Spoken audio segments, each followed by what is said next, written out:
Am I the asshole for not letting my sister move in with me? My dad remarried only 1 year after Mom and him got a divorce.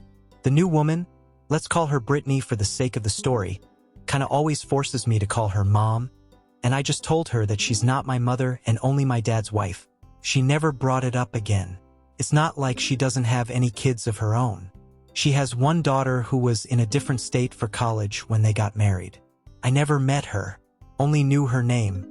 Dad invited me over for dinner to meet her once she was back. She's like a few years older than me. Let's call her Stella. Dinner was okay-ish. I kept to myself mostly since I really didn't know how to initiate conversation, to be honest. So yeah, Stella and I barely talked. Surprisingly though, a few days later, I get a call from Brittany. She told me that Stella wanted to move out and find herself an apartment. I thought she was asking me to help Stella look for apartments. Before I could even say that I was happy to help, Brittany asked if Stella could move in with me. In any other circumstances, I would have agreed. But my fiancé will be moving in with me soon and my apartment has only 2 rooms. The second one will be turned into a nursery.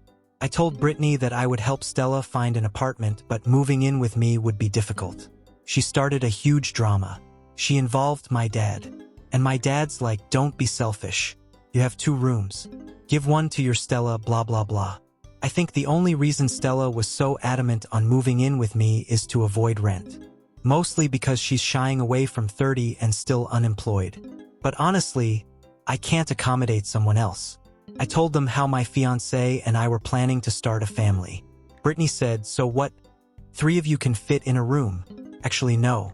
With a dresser, bed, and wardrobe, we can't accommodate a crib in there.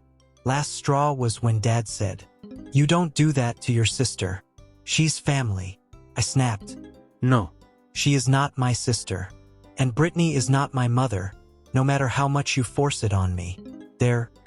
I said it to their faces. I don't know why they get offended after hearing the truth. They all were offended. I'll miss my dad, especially since he has now cut contact with me. And the last message he sent was, can't believe a selfish, spoiled brat was a product of me.